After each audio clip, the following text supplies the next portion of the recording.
Thank you ma'am. Good morning ma'am and everyone. Myself Santosh Mantri. जैसा कि हमारे supplement का सेशन अभी चल रहा है और आज की हमारी कैटेगरी है आयुषांते। और आयुषांते जो कि प्रोडक्ट है हमारे पास, वो आयुर्वेद पे बेस्ड प्रोडक्ट है, तो आप सभी जानते हैं ये। तो मैं आपको प्रोडक्ट्स के बारे में बताऊं इससे पहले मैं आपका ध्यान इस ओर ले जाना चाहूंगी, आयुर्वेद के बारे में क्या है। आयुर्वेद के बारे में ज्यादा हमको जानना जरूरी है। तो चलिए जानते हैं आयुर्वेद क्या है और हमारे जीवन में आयुर्वेद की क्या इंपॉर्टेंस है। नेक्स्ट, जब हमारे सामने आयुर्वेद शब्द आता है तो हमारे मन में बहुत सारे विचार आ सकते हैं। नेक्स्ट, क्या आयुर्वेद यानी केवल जड़ी बूटी की दवाइयां हैं? और नेक्स्ट, क्या आयुर्वेद यानी कड़वी दवाइयां, चूरन और कांटे हैं? या क्या तेल लगाकर मसाज करना हमारे आयुर्वेद कहते हैं? या सिर्फ पंचकर्म करना? नेक्स्ट, या सिर्फ पंचकर्म करना इसे आयुर्वेद कहते हैं? तो नेक्स्ट, आयुर्वेद क्या है? आयुर्वेद ये भारतीय उपखंड की प्राचीन नेक्स्ट, आयुर्वेद ये भारतीय उपखंड की प्राचीन विधान और औषधि चिकित्सा पद्धति है। आयुर्वेद एवं योग शास्त्र भारत ने संपूर्ण विश्व को दी हुई अत्युत्तम देन है। नेक्स्ट, प्राचीन काल में ग्रीस, चीन इत्यादि देशों में अनेक विद्यार्थी चिकित्सा शास्त्र की पढ़ाई करने के लिए हिंदुस्तान में आते थे। नेक्स्ट, आप नेक्स्ट करते जाओ, ये स्लाइड के साथ साथ होगा। भारत में मशहूर नालंदा, तक्षशिला, विक्रमशिला विद्यापीठों में वेद शास्त्र, ज्योतिष एवं वास्तुशास्त्र पढ़ने के लिए लोग आए थे। इसके प्रमाण भी मिलते हैं। प्राचीन काल में उपलब्ध वनस्पति, प्राणिज पदार्थ, सोना, चांदी जैसे खनिज पदार्थ, इनका उपयोग करके रूढ़ हुई आयुर्वेद की उत्पत्ति भारत में 5000 वर्ष पहले हुई, ऐसा माना जाता है। और आज परिस्थिति ये है कि देश में योग और आयुर्वेद का प्रभाव बढ़ रहा है कई देशों में। और आप देख सकते हैं कि स्पीक में न्यूयॉर्क के, नेक्स्ट हो गया, ये थोड़ा पहले की करना, न्यूयॉर्क का जो, और पहले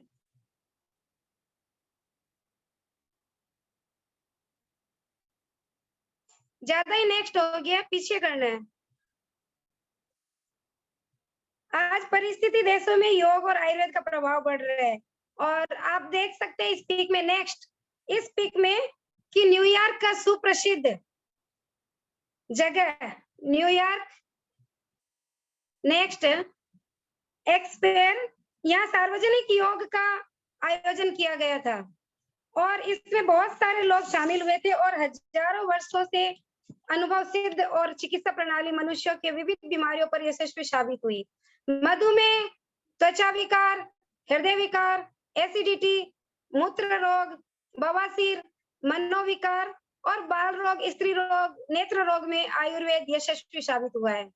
और नेक्स्ट, आयुर्वेदा अर्थात आयुर्वेदा, आयुष यानी आयु, जीवन और वेद यानी ज्ञान होना, विज्ञान। जीवन यानी क्या है, जीवन कैसे जीना है। नेक्स्ट, जी आपकी आयु कितनी है, इस जीवन में हितकर और अहितकर क्या है, और इस संबंधी जिस शास्त्र में वर्णन है उसे आयुर्वेद कहते हैं, आयुर्वेद शास्त्र। नेक्स्ट, जन्म से लेकर मृत्यु तक जो काल अवधि है उसे आयु कहते हैं। इस काल अवधि में आप अपने शरीर, मन एवं खुद के लिए जो कुछ करते हैं उसको ठीक से जान लेना है। और अगर हम सभी नेक्स्ट इससे बताए रास्ते पर जीवन व्यतीत करेंगे तो आप सदा निरोगी रहेंगे, और अगर इसके विरुद्ध जीवन व्यतीत करेंगे तो आप सदा रोगी रहेंगे। नेक्स्ट, इसलिए आयुर्वेद को जीवन का शास्त्र यानी साइंस ऑफ लाइफ कहा गया है। तो नेक्स्ट, जीवन विभिन्न स्तर जैसे बाल्यावस्था, युवावस्था, वृद्धावस्था, सुबह, दोपहर, शाम, रात से शरीर में होने वाले बदलाव और ऋतु के अनुसार शरीर में होने वाले बदलाव, बीमारियों के अनुसार शरीर में होने वाले बदलाव, खान पान के अनुसार शरीर में होने वाले बदलाव, बिहार से शरीर में होने वाले बदलाव, क्रोध, ईर्ष्या, भय से शरीर में होने वाले बदलाव और आचार व विचार से शरीर में होने वाले बदलाव। नेक्स्ट, इसे हम जीवन का शास्त्र कह सकते हैं। जब हम एक शुद्ध आयुर्वेद चिकित्सा करने वाले वैद्य के पास जाते हैं, तब शुरुआत में वो हमारे बीमारी के बारे में पूछेंगे। नेक्स्ट, बाद में वो हमारे ऊपर वर्णन किए गए जीवन के बारे में भी पूछेंगे, जैसे कि हम खाने में क्या लेते हैं, खाना कब खाते हैं, कब सोते हैं, मल मूत्र विसर्जन समय पर होता है या नहीं, भूख लगती है या नेक्स्ट, इन अनेक प्रश्नों को और बीमारी को प्रत्यक्ष जगह देख सके या जरूरत पड़ने पर स्पर्श करके बीमारी का मतलब बताकर निदान करते हैं और हमारी प्रकृति के अनुसार औषध और परहेज बताकर उपचार किए जाते हैं। नेक्स्ट, आज संपूर्ण विश्व में रोग ना हो इसलिए क्या करना चाहिए, इस बात पर चर्चा शुरू है। इस विषय को आधुनिक परिभाषा में कहते हैं प्रिवेंटिव मेडिसिन। नेक्स्ट, ये हम अक्सर सुनते हैं prevention is better than cure.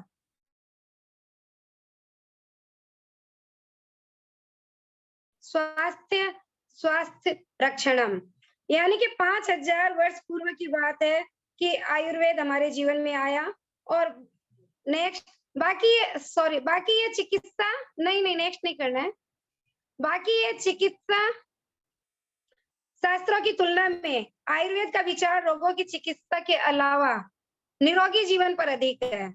स्वास्थ्य रक्षणम आतुष्य विकार प्रशमनम च, स्वस्थ व्यक्ति का स्वास्थ्य रक्षण करना और रोगी व्यक्ति के विकार रोग को ठीक करना, रोगों का शमन करना, यह सूत्र ही आयुर्वेद का प्रयोजन एवं वैशिष्ट है। नेक्स्ट, कोई भी वैद्यक पद्धति में शरीर में व्याधि उत्पन्न होने के बाद यह वैद्यक शास्त्र का विषय होता है, लेकिन व्यक्ति का स्वस्थ रक्षण और रोगी का रोग नष्ट करना, यही आयुर्वेद का मूल प्रयोजन है। नेक्स्ट, उदाहरण के लिए मधुमेह और उच्च रक्तचाप यानी कि डायबिटीज और हाई बीपी की दवाइयां सभी चिकित्सा पद्धति में उपलब्ध है, पर ये रोग ना हो इसके लिए आयुर्वेद में बहुत ही उपयुक्त मार्गदर्शन है। इस प्रयोजन के अनुसार आयुर्वेद में प्रत्येक व्यक्ति हो उसके प्रकृति अनुसार खान पान एवं आचरण के नियम, दिनचर्या कैसी होनी चाहिए, ऋतु के अनुसार ऋतुचर्या कैसी होनी चाहिए, इन संबंध में मार्गदर्शन किया गया है, विस्तार पूर्वक बताया गया है। इसके साथ ही आहार, निद्रा, ब्रह्मचर्य, ये 3 उपस्तंभ, आहार, निद्रा यानी नींद, ब्रह्मचर्य, मैथुन, सेक्स, इन 3 विषयों के संबंध में भी अत्यंत सूक्ष्म मार्गदर्शन किया गया है। नेक्स्ट, आरोग्य की दृष्टि से इन तीनों पिलर यानी स्तंभ को हमारे शरीर में सही मात्रा का होना बहुत जरूरी है। अगर इसमें से एक भी पिलर गिर गया तो हमारे शरीर को बहुत ही नुकसान हो सकता है। और हम अगर इन सभी नियमों का पालन करें तो बीमारियों से संरक्षण यानी प्रिवेंशन करना कठिन नहीं है।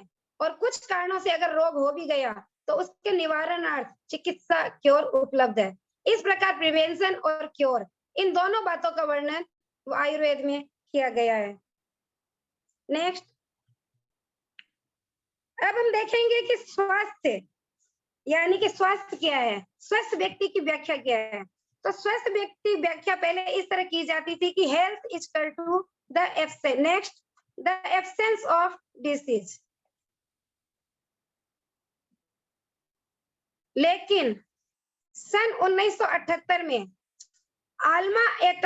आल्मा आता के विश्व स्वास्थ्य संगठन में यह माना गया कि स्वास्थ्य यानी केवल रोग अथवा विकलांगता ही इसका अभाव, इतना ही नहीं बल्कि शारीरिक, मानसिक और सामाजिक स्थिति स्वस्थिति को स्वास्थ्य कहा जाना चाहिए, लेकिन यही बात आयुर्वेद में 5000 वर्ष पूर्व की गई स्वस्थ व्यक्ति की व्याख्या समय दोष समास्तिश्च समाधातु मूलक्रिय प्रसन्नात्मेन्द्रिय मना स्वस्थ इत्यादि मिधीयते। यानी कि सुश्रुत संहिता का श्लोक है ये, और सुश्रुत आचार्य सुश्रुत के द्वारा कहा गया है। तन मन एवं आत्मा का आरोग्य यानी आरोग्य, शरीर का निरोगत्व यानी और मन आत्मा की प्रसन्नता को ही आरोग्य कहना चाहिए, और आयुर्वेद यही मानता है। और नेक्स्ट एक एग्जाम्पल के तौर पर हम देखते हैं कि एक इलेक्ट्रॉनिक वस्तु जब हम लेते हैं तो कैसे इस्तेमाल करना है, कैसे इसका यूजर मैनुअल होता है, और अपना शरीर भी एक यंत्र ही है। जैसे कि इलेक्ट्रॉनिक सामान जब भी लेते थे उसका यूजुअल मैनुअल दिया जाता है, तो हमारे शरीर का यूज मैनुअल मतलब क्या है कि वेद, और उसमें से आयुर्वेद एक है, और वेद भी 4 माने जाते हैं, ऋग्वेद, यजुर्वेद, सामवेद, अथर्ववेद, और इनमें से आयुर्वेद वो अथर्ववेद का उपवेद माना जाता है। अथर्ववेद की बहुत सारी बातें आयुर्वेद में समाविष्ट होने के कारण, और इन तीनों संहिताओं में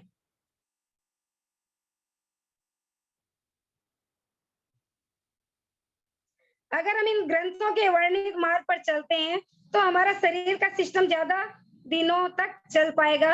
अगर हमने इन मार्ग को नजरअंदाज किया तो हमें बार बार मैकेनिक के पास जाना पड़ सकता है। तो आयुर्वेद के जो ग्रंथ है उनमें उनको संहिता कहा जाता है। उनमें 3 मुख्य है, चरक संहिता, सुश्रुत संहिता, वाग्भट संहिता। तो चरक, सुश्रुत और वाग्भट ये 3 अलग अलग काल के कारण महान ऋषि थे, और उन्होंने ये संहिताएं तैयार की, इसलिए उन ग्रंथों को उनके नाम के द्वारा जाना जाता है। और ये तीनों संहिताएं संस्कृत भाषा में है। तो आयुर्वेद चिकित्सक इन तीनों संहिताओं का अभ्यास वैद्यकीय पढ़ाई के दौरान करते हैं, और इन तीनों संहिताओं में स्वस्थ वृत्त यानी निरोगी रहने के नियम बताए गए हैं, और रोगों का वर्णन है जिसमें रोगों के लक्षण, कारण, रोग और निर्मुक्ति की प्रक्रिया बताई गई है। और चिकित्सा का वर्णन यानी रोगों के औषध, रोगों के परहेज, प्रक्रिया, इसका वर्णन किया गया है। और आहार का वर्णन, आहार की वस्तुओं के गुण एवं दोष, इसका वर्णन भी है, और साथ में औषधि वनस्पति के गुणों का भी वर्णन विस्तार से किया गया है। और कुछ लोगों के मन में आयुर्वेद पुराना शास्त्र है, इसलिए यह भारतीय शास्त्रीय मतलब यानी साइंटिफिक है या नहीं, ऐसा सवाल आता है। पर आयुर्वेद एक संपूर्ण वैज्ञानिक शास्त्र है।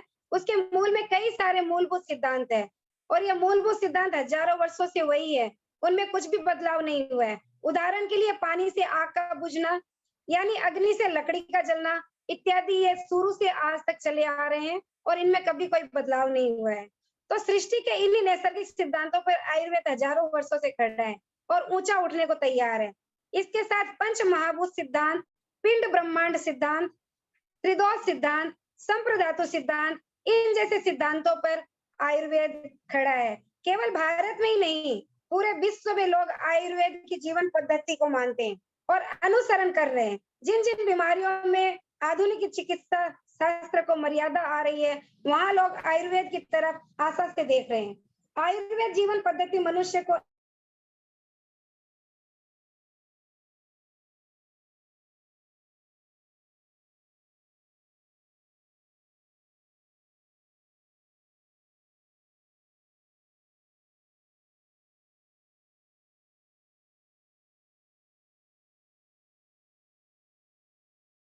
संतोष जी, आप शायद म्यूट हो गए हैं।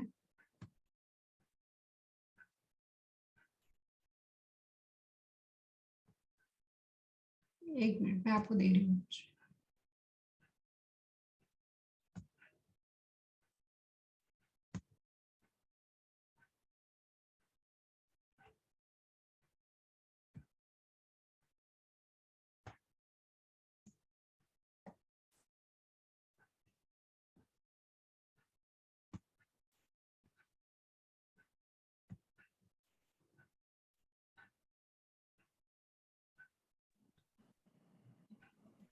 Okay ma'am.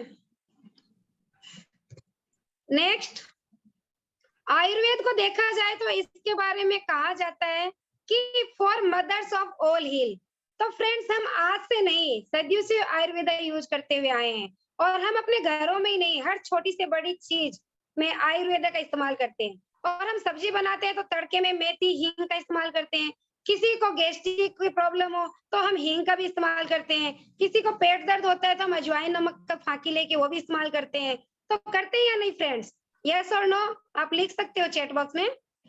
तो मेरे घर में ऑब्वियसली होता है, ये मैं मानती हूँ, अपने अपने घर की बात है। तो देखा जाए तो आयुर्वेदा सिर्फ एक पार्ट पर काम नहीं करता, और ओवरव्यू बॉडी पर काम करता है। आज पूरा विश्व आयुर्वेदा को मान रहा है और उसके प्रिंसिपल को फॉलो कर रहा है।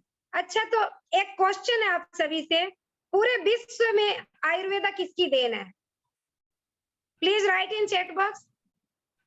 और अभी अभी मैंने बताया भी था पहले, पूरे विश्व में आयुर्वेदा किसकी देन है?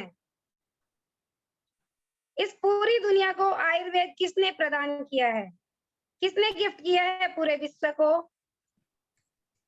चलिए, मैं ज्यादा टाइम नहीं लूंगी। ऑब्वियसली हमारे भारत ने, और ये भारत की तरफ से देन है पूरे विश्व को।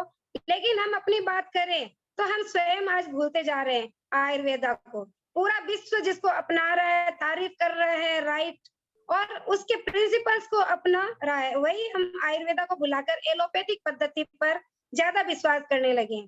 यह कुछ इस तरह से नहीं लगता आपको कि हमारे अपने घर का लड़का डॉक्टर है और सारा गांव, सारा सोसाइटी, मतलब जितने भी जानते हैं हम सब लोग वहां पे इलाज कराने आते हैं। लेकिन जब हमें जरूरत पड़ती है तो हम कहाँ जाते हैं? किसी शर्मा जी के बेटे को, जो कि बहुत बड़ा डॉक्टर है। क्यों? क्योंकि हम ट्राई ही नहीं करते। तो सेम वैसा ही है कि पूरा विश्व जिसको कि भारत ने आयुर्वेद दिया है, वो लोग आज योगा पे और आयुर्वेद पे, चिकित्सा पे विश्वास कर रहे हैं। लेकिन हमें कुछ भी प्रॉब्लम होती है तो हम जाते हैं सीधा एलोपैथी। क्यों? क्योंकि हमें विश्वास ही नहीं रह गया, और ये विश्वास कहीं ना कहीं गुम होता जा रहा है, और धीरे धीरे लोग फिर से अपनाने लगे हैं। लेकिन शायद समय के साथ साथ बदलाव हो भी रहा है। तो हमें जरूरी ज्यादा है कि हम अपने बेटे से इलाज कराएं, न कि पड़ोसी के बेटे से। तो हम अपने भारत का जो आज आयुर्वेद है, जो आज हमें स्वस्थ इंसान को भी स्वस्थ रखता है, और जो रोग है उनको भी ठीक करता है। तो हमें क्या करना चाहिए? हमें क्या अपनाना चाहिए, आयुर्वेद या एलोपैथ? और एलोपैथिक जो कि हम एक कहते हैं ना कि by one get one free, हम इलाज तो लेते हैं, साथ साथ में क्या लेते हैं? साइड इफेक्ट्स, जो कहीं ना कहीं हमारे शरीर में हो रहा होता है। तो जरूरी क्या है कि हम आयुर्वेद को अपनाएं, जो हमें जीने का ढंग सिखाता है, और ये हमारे पंच महाभूतों पर काम करता है। आई एम श्योर आप सभी को उन पंच महाभूतों का नाम मालूम होगा। कौन कौन से हैं? एनीवन कोई बताना चाहेगा? हमारे पंच महाभूत क्या है मैम, आप बताना चाहेंगी?